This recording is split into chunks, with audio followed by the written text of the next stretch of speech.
अस्सलाम वालेकुम व्यूवर्स। इस वीडियो में हम कॉन्सेप्ट ऑफ डिप्रिसिएशन को डिस्कस करेंगे। डिप्रिसिएशन का कॉन्सेप्ट हमें एडजस्टिंग एंट्रीज के लिए रिक्वायर होता है, इसलिए एडजस्टिंग एंट्रीज से पहले हम डिप्रिसिएशन के कॉन्सेप्ट को समझते हैं। डिप्रिसिएशन क्या होता है, सबसे पहले इसकी डेफिनेशन कर लेते हैं। अकाउंटिंग में जब हम डिप्रिशिएबल एसेट्स की कॉस्ट को एक्सपेंस एलोकेट करते हैं, एज एन एक्सपेंस एलोकेट करते हैं, तो उसे हम डिप्रिसिएशन कहते हैं। मैं यहाँ लिख लेता हूँ, in accounting when we record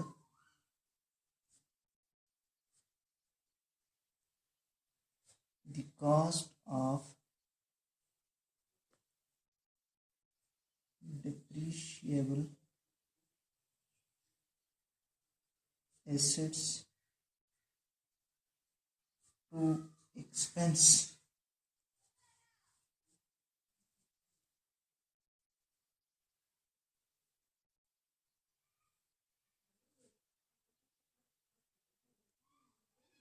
this process is called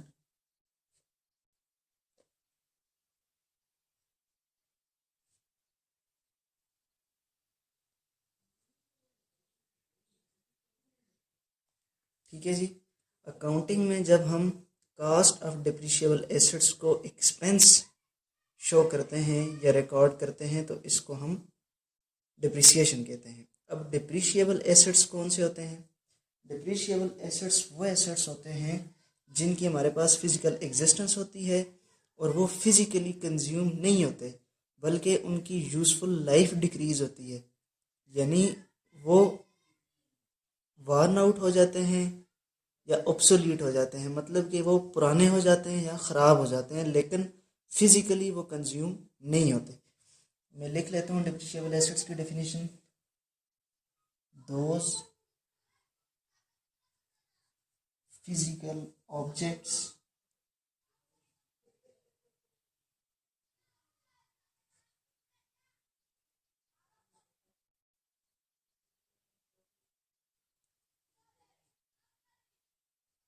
which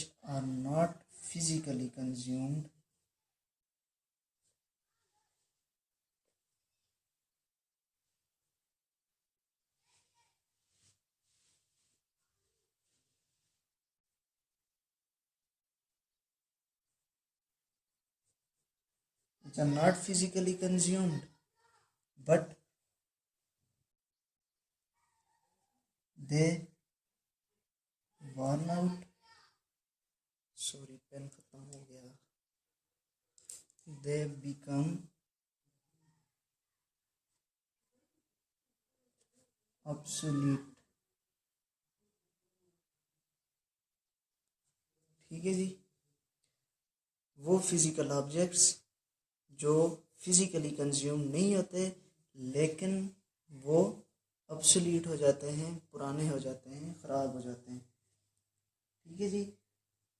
तो ऐसे एसेट्स को जब हम इनिशियली परचेज करते हैं तो हम एसेट्स शो करते हैं, और बाद में हम हर अकाउंटिंग पीरियड में जब वो एसेट यूज़ होता है तो उसको हम उस अकाउंटिंग पीरियड का एक्सपेंस डिक्लेयर करते हैं। मतलब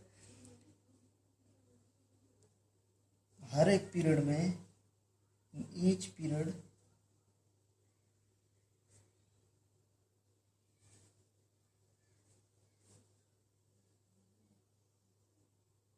in their useful life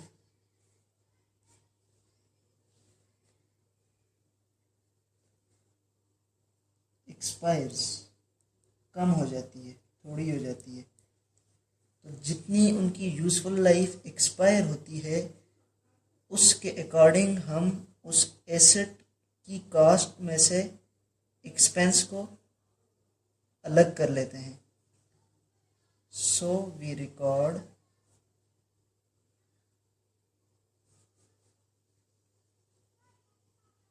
the cost of expired useful life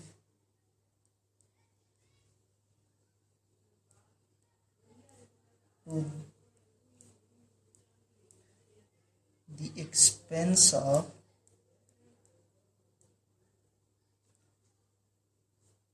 that accounting period। मतलब जिस अकाउंटिंग पीरियड में हम एसेट को यूज करते हैं उस अकाउंटिंग पीरियड में हम उसकी कास्ट के जितना उसको यूज करते हैं उसके अकॉर्डिंग उसकी कास्ट को हम एक्सपेंस रिकॉर्ड कर लेते हैं। इस प्रोसेस को डिप्रिसिएशन कहा जाता है और ऐसे एसेट्स जिनकी डिप्रिसिएशन होती है उन्हें डिप्रिशिएबल एसेट्स कहा जाता है। ठीक है जी। तो अब हम देख लेते हैं कि डिप्रिशिएबल एसेट्स कौन कौन से होते हैं। फॉर एग्जांपल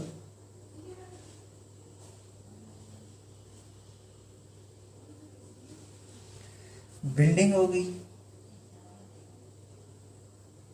टूल्स हो गए, इक्विपमेंट्स हो गए,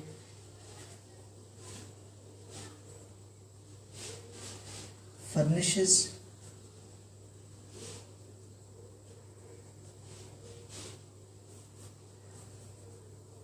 एटसेट्रा।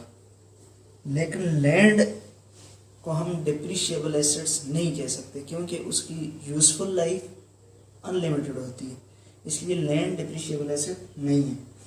अब डिप्रिशिएबल एसेट्स को हम रिकॉर्ड किस तरह करते हैं, डिप्रिसिएशन को हम किस तरह रिकॉर्ड करते हैं, तो मैं लिख देता हूँ कैलकुलेशन हम किस तरह करते हैं जी डिप्रिसिएशन की। डिप्रिसिएशन की कैलकुलेशन के लिए हमारे पास एक फार्मूला है, एक रूल है जिसे हम स्ट्रेट लाइन मेथड कहते हैं। Straight line method of depreciation. Straight line method of depreciation formula क्या है जी वो देख लेते हैं हम। डिप्रिशिएबल एक्सपेंस एक्सपेंस किसके इक्वल होता है, cost of asset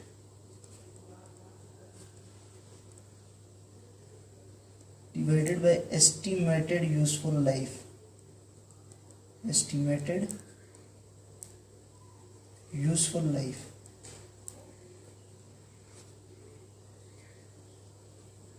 useful life को हम एस्टिमेट करते हैं। एग्जैक्ट यूजफुल लाइफ हमें किसी भी चीज़ की पता नहीं होती। फर्ज करें हम अगर हम एक बिल्डिंग ही खरीद लेते हैं तो उसकी एग्जैक्ट यूजफुल लाइफ हमें नहीं पता, इसलिए हम उसे एस्टिमेट करते हैं। इस एस्टिमेशन की वजह से डिप्रिशिएबल एक्सपेंस, डिप्रिसिएशन एक्सपेंस भी हमारे पास एग्जैक्ट वैल्यू नहीं होती, ये भी एक एस्टिमेशन होती है।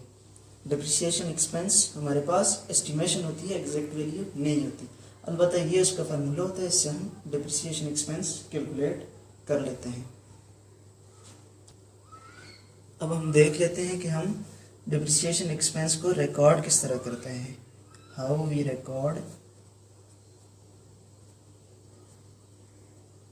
Depreciation expense.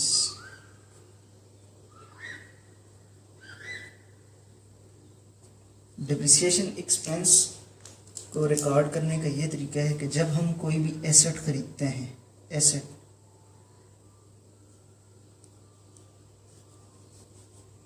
एसेट्स कॉस्ट जो होती है वो हम करते हैं किस में नोट्स जी, बैलेंस शीट में। बैलेंस शीट में कॉस्ट ऑफ एसेट को एज एन एसेट हम शो करते हैं। फर्ज करें हमने बिल्डिंग ले ली तो वो बिल्डिंग एसेट हम शो करेंगे। अब जैसे जैसे एक्सपायर होता जाता है इसका टाइम, यूजफुल लाइफ जैसे जैसे इसकी एक्सपायर होती है एसेट की, एज इट्स यूजफुल लाइफ मतलब जितना हम उसे यूज करते जाते हैं तो फिर उसे हम एज एन एक्सपेंस शो करते हैं। कौन सा एक्सपेंस जी? Depreciation expense. कहाँ शो करते हैं हम डिप्रिसिएशन एक्सपेंस? अपनी इनकम स्टेटमेंट में।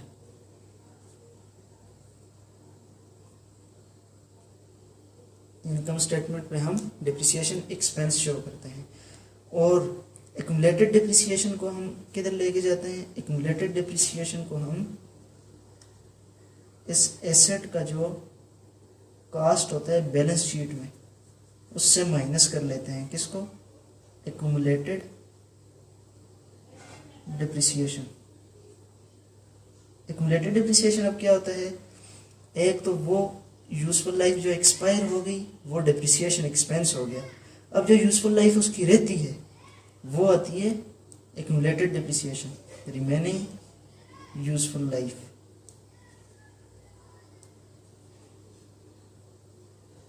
सही हो गया जी। मैं फिर से बता देता हूँ, जो भी एसेट हम खरीदते हैं, कास्ट ऑफ एसेट, उसे हम इनिशियली बैलेंस शीट में शो करते हैं एज एन एसेट।